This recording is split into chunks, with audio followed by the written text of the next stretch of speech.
In the following, I'll talk about how the first industrial revolution caused. First is the political factors.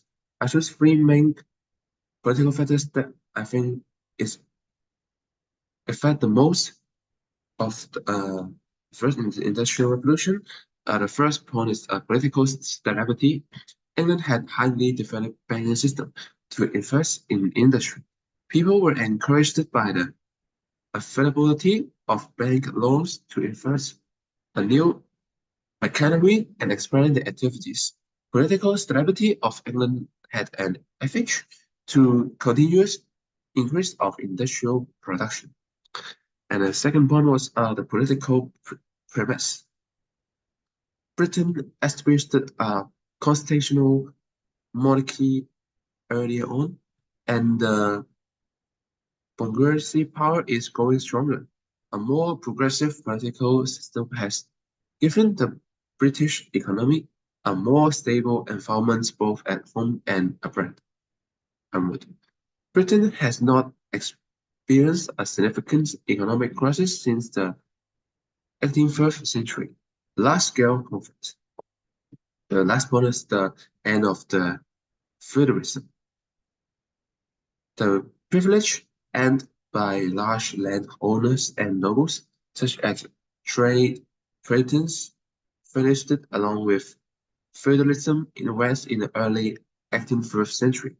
The modification created a rare market, encouraged free trade, and accelerated the growth of business and industry.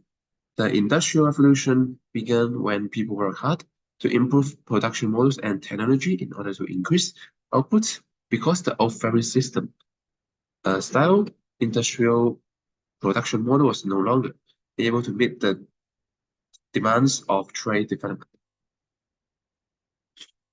And I will talk about the resources factors, and this is something important. First is the increase of the productivity of agriculture.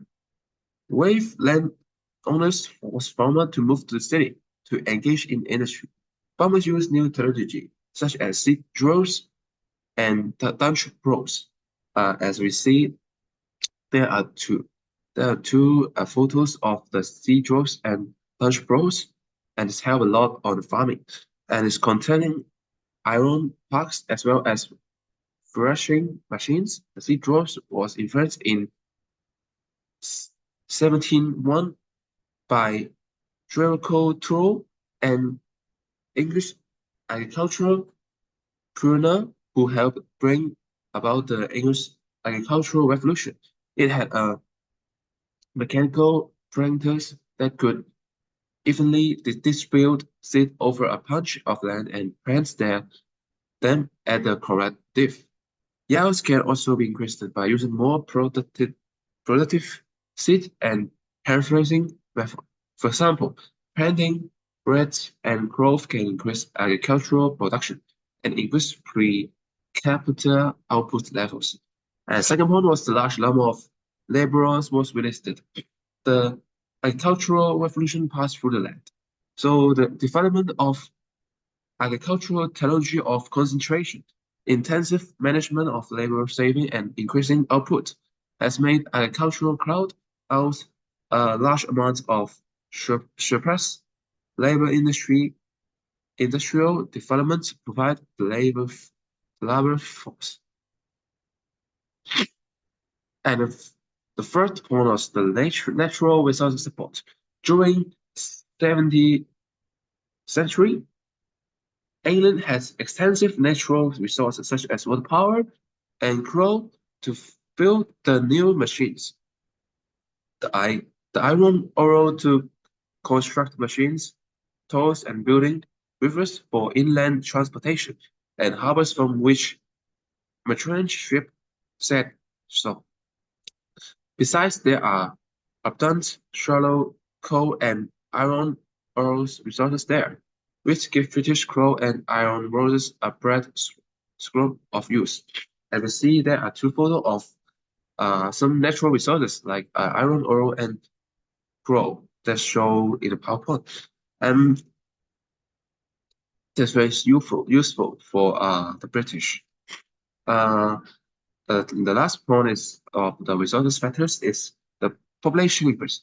The rapid population growth the 17th century also accelerated the industrial revolution. Around 1780, the British population continued to grow until 1801. It was rising from 8.7 million to 10.5 million per year. This rapid population growth is known as the demography revolution. This demography revolution has expanded the supply of labor and creates employment pressure. There is a limit to solving this problem by the development of constellation agriculture alone, which requires human beings to open up a new unrestricted industry. In addition to agriculture, there is modern industry. And I talked about the industrial situation in Britain before the Industrial Revolution. First, this workshop. Prior to the Industrial Revolution, handicrafts like roving hats and shoes were produced using a workshop style, production style system.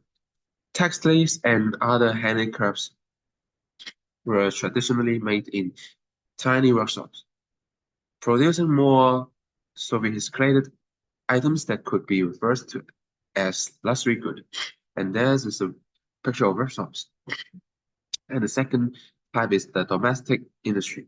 Prior to the Industrial Revolution, domestic industry was primarily concerned with the production of necklaces by hand. Traditionally, yen and clothes were brought from spinners and weavers in their homes, and domestic division of labor was typical. Children washed the roof before cutting it. Women spin yarn on hard spinning wheels, and men wove cloth on hand-powered loops, all of which are purely human modes of production. And there is a very important movement before the Industrial Revolution is the Anglo movement. The Anglo movement centralized production. In the 17th century, as commercial capital progressively took control of the household industrial system, like as we see the following photos, the present sheepfold was forcibly occurred by nobles. Many farmers lacked the funds to implement new farming methods and were compelled to assign less fertile land in order to ensure that industrial production under capitalism can proceed smoothly. Many farmers who lose their land because become factory workers, like you can see the following previous pictures. This helped the Industrial Revolution by providing enough labor and industrial war materials, enabling a large non-agricultural population to be supported, and enabling large-scale farming after land concentration to increase output. So I'll make a small conclusion. The first industrial revolution was an extremely complex process. It was the endpoint of the industrialization process that began several centuries ago. It was a revolutionary explosion caused by total demands reaching a critical state. The first industrial revolution was propelled by a confluence of technological advancement, such as the steam engine and mechanized production method, along with factors like urbanization, capital availability, and the rise of capitalism.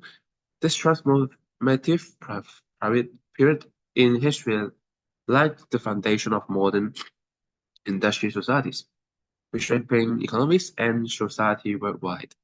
So that's my part of this sensation. Thank you.